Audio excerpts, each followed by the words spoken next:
Hi, today we will study about mensuration for class 8th. We have learned that for a closed plane figure, the perimeter is the distance around its boundary and its area is the region covered by it.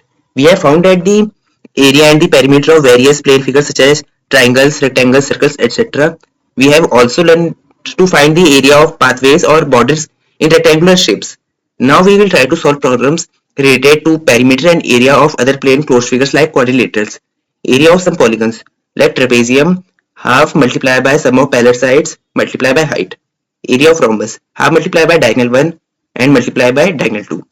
Area of parallelogram, half multiplied by base into height. Total surface area of cube, 6 multiplied by side square. TSA of cuboid, 2 multiplied by length into breadth plus length into height plus breadth into height. TSA of cylinder, 2 pi r multiplied by bracket height plus radius. Lateral surface area of cube, 4 multiplied by side square. Lateral surface area of cuboid, perimeter multiplied by height. Lateral surface area of cylinder, 2 multiplied by pi r h. हमने जैसे कि पढ़ा है कि closed plane figure है, तो फिर उसका जो पेरीमीटर होता है उसकी बाउंड्री के अराउंड का जो डिस्टेंस होता है उसे हम पेरीमीटर कहते हैं, और एरिया उसे कहते हैं जब कोई भी प्लेन फिगर किसी एरिया को ऑक्यूपाई करता है, ये उसका एरिया होता है। हमने जैसे कि एरिया और पेरीमीटर निकाला है, जैसे रेक्टेंगल्स का, ट्रायंगल्स का और सर्कल्स का। अब हमने ये पढ़ेंगे यहाँ पे कि एरिया ऑफ पाथवेज या बॉर्डर्स का कैसे निकालेंगे, और यहाँ पे हम ये निकालने जा रहे हैं कि और भी कई टाइप के प्लेन क्लोज्ड फिगर जैसे क्वाड्रिलेटरल्स का कैसे एरिया निकाला जाता है। यहाँ पे एरिया पॉलीगन दिए गए, मतलब बहुत सारे फिगर्स के लिए या शेप्स के लिए कैसे एरिया निकाल सकते हैं, उनके फॉर्मूले दिए हैं जैसे कि मैंने आपको भी बताया और यहाँ पे आप देख भी सकते हैं।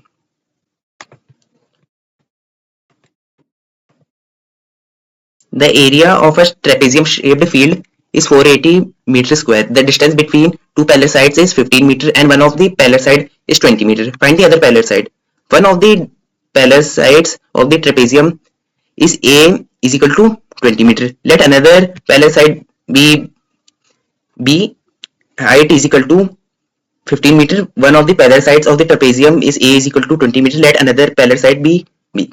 Another and the height be 15 meter. Area of a trapezium, half multiplied by height multiplied by A plus B. So 480 is equal to half multiplied by 15 multiplied by 20 plus B, or 480 multiplied by 2 upon 15 is equal to 20 plus B. Hence the other parallel side of the trapezium is 44 meter. Second question. The area of rhombus is 240 centimeter square and one of the diagonal is 16 centimeter. Find the other diagonal. Let the length of the diagonal diagonal 1 is equal to 16 centimeter and length of the other diagonal be diagonal 2. Area of rhombus, half multiplied by diagonal 1 multiplied by diagonal 2 is equal to 240. So half multiplied by 16 multiplied by diagonal 2 is equal to 240 centimeter, and therefore diagonal 2 is equal to 30 centimeter. Length of the fence of a trapezium shaped field ABCD is 120 meter. If BC is equal to 48 meter, CD is equal to 17 meter and AD is equal to 40 meter. Find the area of this field. Side AB is perpendicular to the parallel sides AD and BC. In this, first we have add all these sides as given in the question, and the sum of all these sides is 120 meter. We know the values of three sides and we have add them, but we don't know the side value of the side AB. So we have minus the sum of other three sides from the sum of four sides, by which we find the side AB, which is 15 meter. And now we have find the area of trapezium, which is 660 metre square. यहाँ पे जैसे कुछ question दिए गए हैं, जैसे कि area of trapezium shaped field है, यहाँ पे इसका आंसर है 480 मीटर स्क्वायर। अब उनके बीच का डिस्टेंस दिया गया है, मतलब पैरेलल साइड का डिस्टेंस दिया गया है, वहां पे 15 मीटर है और उसकी एक पैरेलल साइड है 20 मीटर। तो यहाँ पे हमें दूसरी साइड निकालनी है। तो यहाँ पे हमने जैसे पीछे भी फॉर्मूला पढ़ा था कि half multiply by sum of parallel sides multiply by height, वैसे हमने यहाँ पे एक साइड को ए मान लिया जिसकी वैल्यू 20 है और दूसरी साइड को बी मान लिया और हाइट यहाँ पे 15 मीटर दी गई है। फिर यहाँ पे हमने एरिया ऑफ ट्रेपेजियम जैसे हमें पता है, हमने 480 मीटर स्क्वायर लिख लिया जैसे यहाँ पे, और इस साइड में मतलब इधर आरएचएस में हमने जो भी वैल्यू हमें गिवन थी जैसे हाइट और एक पहले साइड थी, तो हमने उसकी बेसिस में यहाँ पे सॉल्व किया। फिर उसके बाद हमें ये बी नहीं पता थी, मतलब कि हमें सेकंड साइड नहीं पता थी, तो फिर हमने यहाँ पे आप देख सकते हैं कि 2 को यहाँ पे जैसे इधर डिवाइड में था इधर मल्टीप्लाई में लिया है, और 15 यहाँ पे मल्टीप्लाई में था तो इधर डिवाइड में लिया है, तो यहाँ पे बचा हमारा 20 प्लस बी। ये फिर जिसे हम ये भी कह सकते हैं, मतलब इसे फर्दर सॉल्व करने के बाद 64 is equal to 20 plus b. अब यहाँ पे हमने 20 को जब इधर एलएचएस में लेके आए तो उसके साइन चेंज हो गए, फिर हमने इसे माइनस किया तो हमारा आंसर 44 मीटर आया। तो यहाँ पे हमारी सेकेंड पैरेलल साइड की वैल्यू आ गई। फिर यहाँ पे एक और क्वेश्चन दिया गया है, जैसे एक एरिया ऑफ रोम्बस है जिसका मतलब जिसकी वैल्यू यहाँ पे दी गई है हमें 240 सेंटीमीटर स्क्वायर, और उसमें से एक डायगोनल की वैल्यू है 16 सेंटीमीटर। तो यहाँ पे हमें दूसरी वैल्यू निकालनी है, मतलब दूसरी डायगोनल की वैल्यू निकालनी है। फिर यहाँ पे हमने डायगोनल 1 लेट कर लिया और एक डायगोनल 2, फिर यहाँ पे फॉर्मूला अप्लाई किया हमने। तो फिर यहाँ पे हमें एलएचएस में तो एक डायगोनल पता थी, मतलब डायगोनल 1 पता थी, और ये हाफ मल्टीप्लाई किया इससे, तो इसमें से यहाँ पे हमारा 8 आ जाएगा, 8 मल्टीप्लाई बाय डायगोनल 2। फिर इसे हम आरएचएस में लेके आएंगे तो ये इसके साथ डिवाइड में जाएगा, तो इसे फर्दर सॉल्व करेंगे तो हमारी डायगोनल 2 निकल कर आ जाएगी, जिसका आंसर होगा 30 सेंटीमीटर। यहाँ पे एक और क्वेश्चन है जिसमें एक ट्रेपेजियम शेप्ड फील्ड है एबीसीडी, जिसमें मतलब कि जितनी भी साइड्स हैं उसकी उनका सम दिया गया है। एक तरीके से ये कह सकते हैं इसका पेरीमीटर दिया गया है 120 मीटर, जिसमें हमें 3 साइड दी गई है लेकिन हमें एक साइड नहीं पता है, और वही साइड जो है परपेंडिकुलर है इसमें जो पैरेलल साइड है एडी और बीसी से। फिर हमने पहले तो जो हमें 3 साइड पता थी उनका सम निकाला और फिर पूरे पेरीमीटर से उसे माइनस कर दिया, तो एबी की वैल्यू हमारी आ गई 15 मीटर। फिर इसके बाद हमने एरिया ऑफ ट्रेपेजियम निकाला, फिर हमारा आंसर आ गया 660 metre square.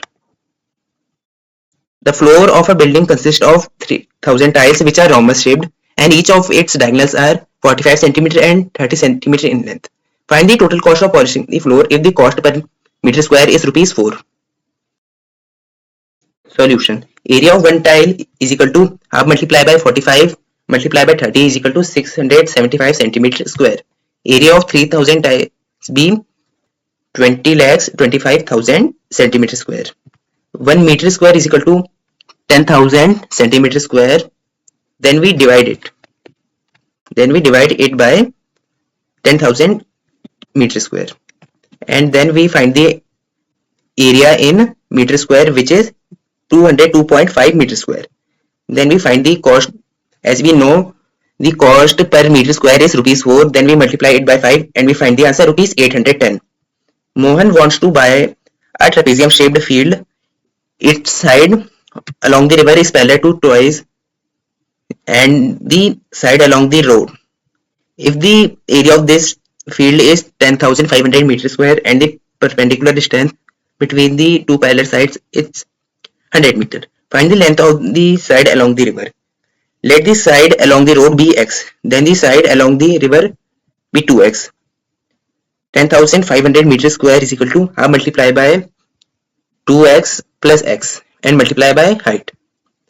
Then we add the two sides and we divide the height by 2, which is 50 meter, and we take it to LHS, where 50 divide 10,500, which is 210, and we take 3 to LHS and we divide it, then we find the answer 70 meter. Therefore, side along the river is equal to 2 multiplied by 70, which is 140 meter. यहाँ पे भी question दिया गया है जैसे कि एक floor है बिल्डिंग में, उसमें 3000 टाइल्स है और वो सभी रोम्बस शेप्ड है जिनकी डायगोनल्स दी गई है 45 सेंटीमीटर और 30 सेंटीमीटर, और उनकी टोटल कॉस्ट ऑफ पॉलिशिंग निकालनी है हमें, कि मतलब हमें पूरी फ्लोर को पॉलिश करना है तो उसकी टोटल कॉस्ट क्या होगी, और इसमें कॉस्ट दी गई है जैसे 4 रुपीज पर मीटर स्क्वायर। तो यहाँ पे हमने पहले एक टाइल का एरिया निकाला जिसका आंसर आया 675 सेंटीमीटर स्क्वायर, फिर 3000 टाइल्स का निकाला जिसका आंसर आया 25,000 सेंटीमीटर स्क्वायर। लेकिन यहाँ पे कॉस्ट निकालनी है हमें मीटर स्क्वायर में निकालनी है, तो इसे हमने मीटर स्क्वायर में कन्वर्ट किया, मतलब कि 1 metre square is equal to 10,000 centimetre square. फिर हमने इसे डिवाइड कर लिया क्योंकि हमें इसे बड़ी यूनिट में कन्वर्ट करना है, क्योंकि सेंटीमीटर स्क्वायर से बड़ा मीटर स्क्वायर होता है, तब हमारा आंसर आया 202.5 मीटर स्क्वायर। तब हमने इसकी कॉस्ट निकाल ली, जैसे हमें यहाँ पे दी गई है, 4 से मल्टीप्लाई किया हमने इसे, तो हमारा आंसर आ गया ₹810। जैसे यहाँ पे एक और क्वेश्चन दिया गया है, मोहन जैसे ट्रेपेजियम शेप फील्ड को खरीदना चाहता है और उसकी जो साइड है रिवर की तरफ पे वो ट्वाइस है जो साइड रोड में है, और यहाँ पे हमने एरिया ऑफ फील्ड भी दिया गया है हमें, और इनके बीच का जो परपेंडिकुलर डिस्टेंस है वो है 100 मीटर। फिर अब हमें साइड निकालनी है जो रिवर की तरफ पे है। फिर यहाँ पे हमने जैसे जो रोड की तरफ पे साइड है उसे x मान लिया, और जो रिवर की तरफ पे साइड उसे 2x मान लिया, क्योंकि जो रिवर की तरफ पे साइड वो 2x है, मतलब ट्वाइस है जो साइड रोड की तरफ पर है। फिर हमने वही ट्रेपेजियम का एरिया निकालने वाला फॉर्मूला अप्लाई किया यहाँ पे। फिर यहाँ पे हमने ये दो पैरेलल साइड्स को ऐड किया, और हाइट जैसे दी गई है हमें 100, तो इसे 2 से डिवाइड करके हमारा आंसर 50 आया। तो इसे हम इधर LHS में ले गए, तब इसे हमने 10,500 को 50 से डिवाइड किया, तो हमारा आंसर आया 210। फिर इधर RHS में था 3x, फिर हम ये 3 को यहाँ पे डिवाइड में लेकर आए, तो हमारा आंसर 70 आ गया।